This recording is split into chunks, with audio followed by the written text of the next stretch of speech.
Ranch Express Courier Private Limited. Domestic International Cargo. உங்கள் இல்லம் தேடி வந்து கொரியர் புக்கிங் டெலிவரி செய்து தரப்படும். இன்றைய தலைப்புச் செய்திகள்.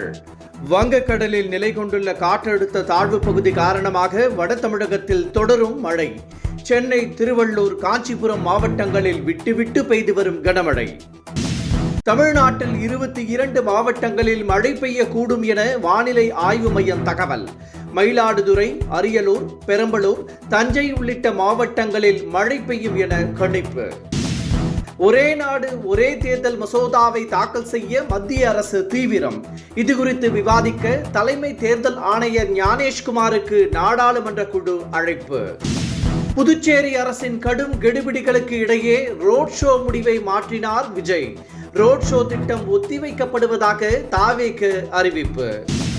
தங்கம் விலை இன்று மீண்டும் உயர்ந்தது. சவரனுக்கு 160 ரூபாய் அதிகரித்து 96,480 ரூபாய்க்கு விற்பனை. இனி விரிவான செய்திகள். வங்கக்கடலில் நிலவி வந்த காற்றழுத்த தாழ்வு மண்டலம் தாழ்வு பகுதியாக வலுவிழந்துள்ளது என வானிலை ஆய்வு மையம் தெரிவித்துள்ளது. இன்று அதிகாலை 5:30 மணி நிலவரப்படி புதுச்சேரியையொட்டிய கடற்பகுதியில் காற்றழுத்த தாழ்வு பகுதியாக வலுவிழந்துள்ளதாகவும் இது கரைக்கு வந்து மேலும் வலுவிழக்கும் என்றும் கணிக்கப்பட்டுள்ளது. இந்த நிலையில் வட தமிழகம் உள்ளிட்ட மாவட்டங்களில் மழைக்கு வாய்ப்புள்ளதாக தெரிவிக்கப்பட்டுள்ளது. வங்கக்கடலில் நிலவி வந்த காற்றழுத்த தாழ்வு பகுதி காரணமாக வட மாவட்டங்களில் தொடர்ந்து கனமழை பெய்து வருகிறது.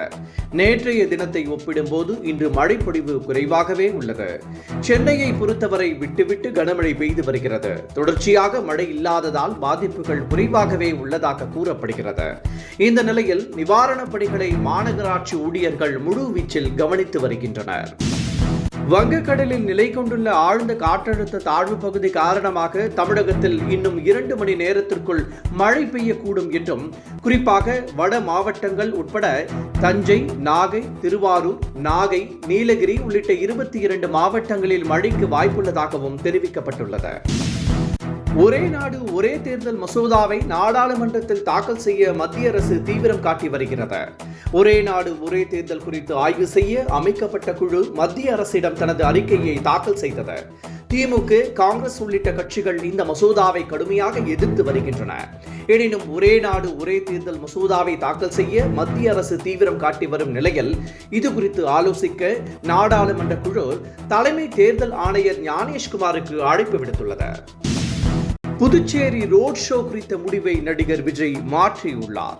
புதுச்சேரியில் 5ஆம் தேதியில் ரோட் ஷோ நடத்த நடிகர் விஜய் திட்டமிட்டிருந்தார். ஆனால் அனுமதி அளிக்க முடியாது என புதுச்சேரி அரசு திட்டவட்டமாக தெரிவித்துவிட்டது. வேண்டுமானால் திடல் பகுதியில் பொதுக்கூட்டம் நடத்திக் கொள்ளலாம் எனவும் அறிவுறுத்தியது. இதனால் விஜய், தாவேகா நிர்வாகிகள் உள்ளிட்டோரும் தொண்டர்களும் அதிர்ச்சி அடைந்தனர். இந்த நிலையில் ரோட் ஷோ ஒத்திவைக்கப்படுவதாக தாவேகா அறிவித்துள்ளது. மக்கள் தொகை கணக்கெடுப்பு 2 கட்டங்களாக நடத்தப்படும் என மத்திய அரசு அறிவித்துள்ளது. மக்களவையில் இதுகுறித்து ராகுல் எழுப்பிய கேள்விக்கு பதிலளித்த மத்திய உள்துறை இணையமைச்சர் நித்யானந்த ராய், மக்கள் தொகை கணக்கெடுப்பு 2 கட்டங்களாக நடைபெறும் என்றும், முதற்கட்ட கணக்கெடுப்பு 2026 ஏப்ரல் முதல் செப்டம்பர் மாதத்திற்குள் நடத்தி முடிக்கப்படும் என தெரிவித்தார். மேலும் 2027 பிப்ரவரி மாதம் 2வது கட்ட மக்கள் தொகை கணக்கெடுப்பு நடைபெறும் என்றும் அவர் கூறினார். புதுச்சேரி ரோட் ஷோ குறித்த முடிவை நடிகர் விஜய் மாற்றியுள்ளார். புதுச்சேரியில் 5ஆம் தேதியில் ரோட் ஷோ நடத்த நடிகர் விஜய் திட்டமிட்டிருந்தார். ஆனால் அனுமதி அளிக்க முடியாது என புதுச்சேரி அரசு திட்டவட்டமாக தெரிவித்துவிட்டது.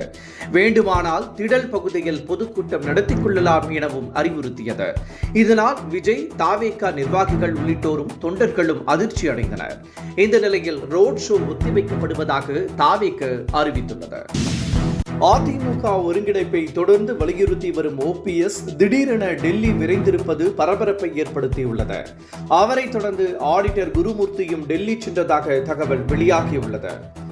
முன்னதாக இருவரும் நள்ளிரவில் பேசியதாக கூறப்படும் நிலையில் OPS முடிவு பெரிதும் எதிர்பார்க்கப்படுகிறது.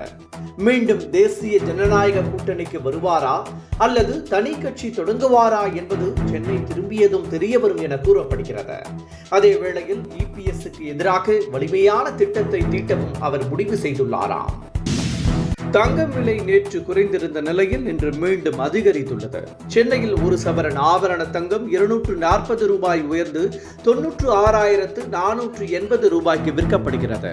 ஒரு கிராம் 20 ரூபாய் அதிகரித்து 12,060 ரூபாய்க்கு விற்பனை செய்யப்படுகிறது. Branch express courier private limited domestic international cargo உங்கள் இல்லம் தேடி வந்து கொரியர் புக்கிங் டெலிவரி செய்து தரப்படும். என்றும் உங்களுடன் மை இந்தியா. முக்கிய செய்திகளை உடனுக்குடன் தெரிந்து கொள்ள சப்ஸ்கிரைப் பண்ணுங்க, பெல் பட்டனை பிரஸ் பண்ணுங்க.